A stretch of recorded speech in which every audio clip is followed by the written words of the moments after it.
के पास F-35 है, ये दोनों अवेलेबल हैं। रशिया ने बोल दिया कि आप ले लो। रशिया कह रहा है ले लो, अब अमेरिका भी कह रहा है ले लो।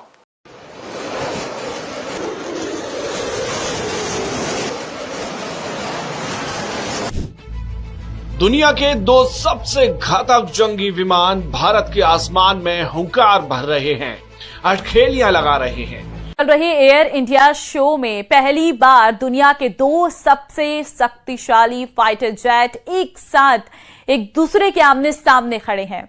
इस शो में रूस का सुखोई 57 और अमेरिकी लड़ाकू जहाज F-35 अपनी ताकत दिखा रहे हैं। ये रिपोर्ट देखिए। इस बार भारत ने इन दोनों देश के सबसे एडवांस फाइटर जेट्स सुखोई 57 और F-35 को एक साथ देखा, लेकिन जो सबसे ज्यादा चर्चा में रहा वो था सुखोई 57 का सिर्फ 10 सेकंड में टेक ऑफ करना। रूस ने इस एयर शो में अपने सुखोई 57 फाइटर जेट को लाइव डेमो के लिए पेश कर दिया। इस डेमो में सुखोई 57 ने सिर्फ 10 सेकंड में उड़ान भरी और वो भी सिर्फ 0.8 किलोमीटर के रनवे पर। अब एक बार आप देखिए ये पूरी वीडियो।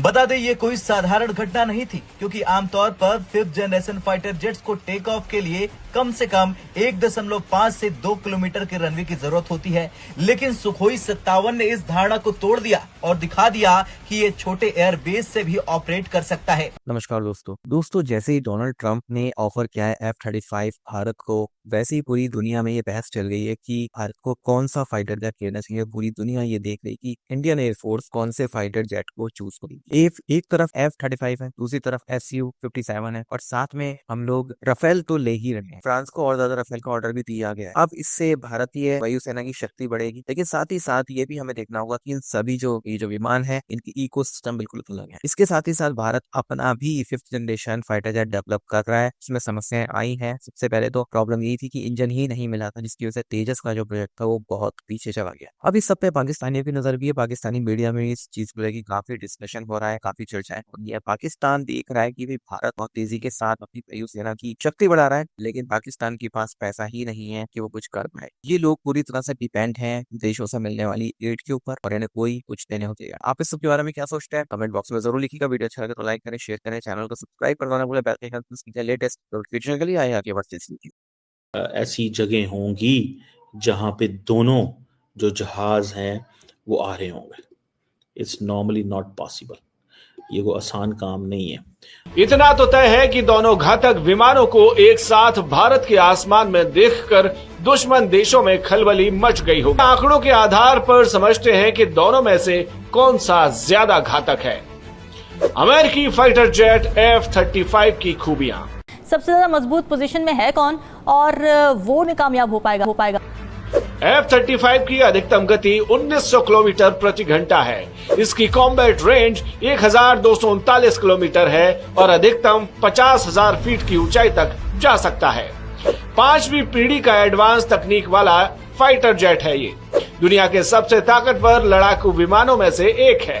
इसमें छोटी और मध्यम दूरी की मिसाइलें लगाई गई हैं। स्टील्थ टेक्नोलॉजी के कारण रडार की पकड़ में भी नहीं आता। ये फाइटर जेट एयरक्राफ्ट कैरियर से भी उड़ान भरने में सक्षम है। F-35 को असल में ग्राउंड स्ट्राइक मिशन के लिए बनाया गया है। इसमें 12 हार्ड पॉइंट्स हैं, 6 अंदर और 6 बाहर। सबसे खास बात यह है कि F-35 लड़ाकू विमान की 3 कैटेगरी हैं। पहला F-35A, दूसरा F-35B और तीसरा F-35C। ये तो रही अमेरिका के F-35 की खासियत। चलिए अब सुखोई Su-57 के बारे में जान लेते हैं। रूसी फाइटर जेट Su-57 की खूबियां। Su-57 की अधिकतम स्पीड 2600 किलोमीटर प्रति घंटे की है। इसकी कॉम्बैट रेंज 1250 किलोमीटर की है। अधिकतम 66,000 फीट की ऊंचाई तक आसानी से जा सकता है। ये मल्टी रोल फाइटर जेट है, कई ऑपरेशन को अंजाम दे सकता है। सुखोई 57 R-37 जैसे घातक मिसाइल से लैस है। ये मिसाइल F-35 के मिसाइल से 2 गुना तबाही मचा सकती है। यूक्रेन में रूस ने इसी मिसाइल का इस्तेमाल भी किया था। इसका स्टील्थ सिस्टम बिना स्पीड कम किए भी काम करता है। इसमें 12 हार्ड पॉइंट्स हैं, 6 अंदर और 6 बाहर। कई तरह के हथियार को लेकर ये जा सकता है, जिसमें शॉर्ट, मीडियम और लॉन्ग रेंज की मिसाइल लगाई जा सकती है। हवा से हवा में भी मार करने वाली मिसाइल इसमें लगी हुई है। आप खूबियां देखकर अंदाजा लगा सकते हैं कि कौन ज्यादा शक्तिशाली है। ऐसा कौन सा खुफिया हथियार दुनिया में बन चुका है जिससे इजराइल और अमेरिका को अपने दिफा के लिए सबसे बड़ा खतरा महसूस होने लगा? दुनिया के वो खुफिया और ताकतवर हथियार। और अगर आप इसको देखें, ये जिस कोई SU-57 जिसको बोला जाता है, ये twin engine stealth multi role fighter है। और ये आप समझ लें कि इसकी वजह से ये 1999 में ये प्रोजेक्ट शुरू हुआ और मॉडर्न है, अफोर्डेबल है। लाइकली पॉसिबिलिटी है कि India will go for SU-57। It's much too early. इस वक्त तो आप ये कह नहीं सकते। जहांगीर तरीन तो वो तो डिस्क्वालिफाइड है। वो तो क्या कहेगा, वो किसी और के नाम पे करेगा। देखिए, सीधी सादी बात है, जब तक डिस्क्वालिफिकेशन खत्म नहीं होता है जहांगीर तरीन कुछ नहीं कर सकता है। ठीक। ये जो अमेरिका की वो समझते हैं जो मोनोपोली है F-35 के ऊपर, और वो देते नहीं है और टेक्नोलॉजी ट्रांसफर नहीं करते, दिस एंड दैट। रशियंस उस हवाले से थोड़े से कंफर्टेबल है, ठीक है जी।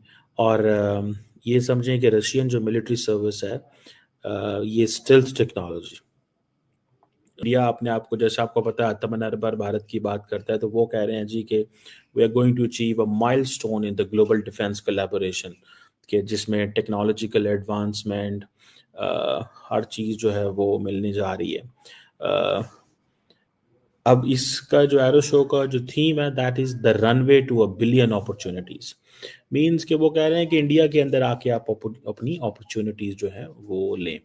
और ये समझ लें कि इसका जो कहाँ पे देखें 1999 में प्रोजेक्ट शुरू हुआ, और रशियंस ये कहते हैं कि 2010 के अंदर इसका जो फर्स्ट प्रोटोटाइप था वो आया था, और इस प्रोटोटाइप की वजह से फिर आहिस्ता आहिस्ता ये जो है वो मार्केट में आया।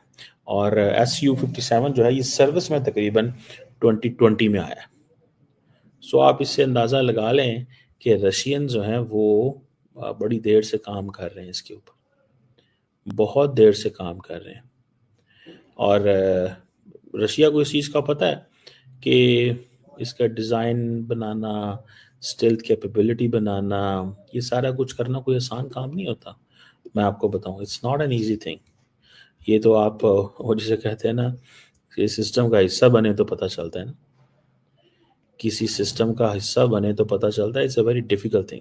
और आपके पास F-35 है, ये दोनों अवेलेबल है। रशिया ने बोल दिया कि आप ले लो, रशिया कह रहा है ले लो, अब अमेरिका भी कह रहा है ले लो। अब भारत को यह देखना पड़ेगा कि बॉस बात किसकी माननी है, सेंसिबल बात कौन सी है भारत के लिए। मैं आपको फैक्ट बताता हूं, let's be very clear. Sensible बात कौन सी है भारत के लिए?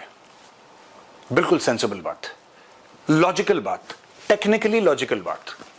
टेक्निकली लॉजिकल बात भारत के लिए है SU-57, टेक्निकली लॉजिकल, क्योंकि आपके पास ऑलरेडी सुखोई का इकोसिस्टम है, आपके ऑलरेडी रशियन इक्विपमेंट है, आपने S-400 ले रखा है, आपने सब कुछ ले रखा है।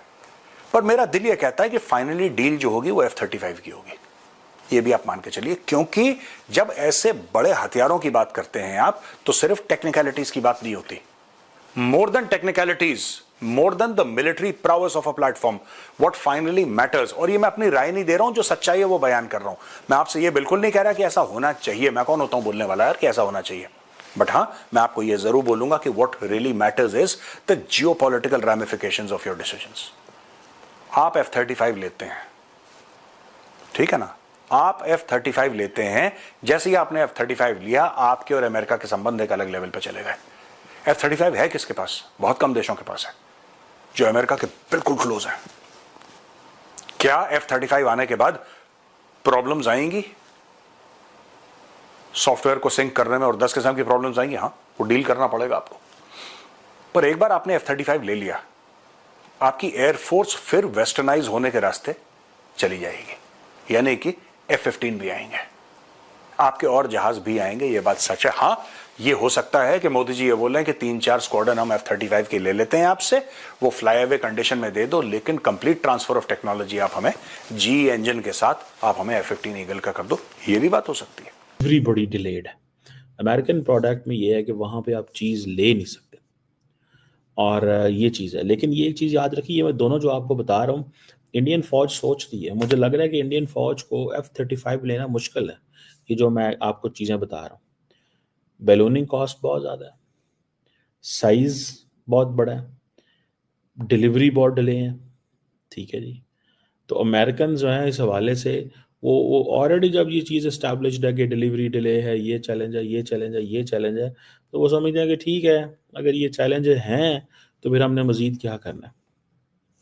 इंडिया को ये मसला है कि इंडिया अगर रशिया से चीज़ें लेता है तो डिलीवरी स्लो, जो S-400 की डिलीवरी है वो नहीं आ रही, वो आप फंस गए वहाँ पे।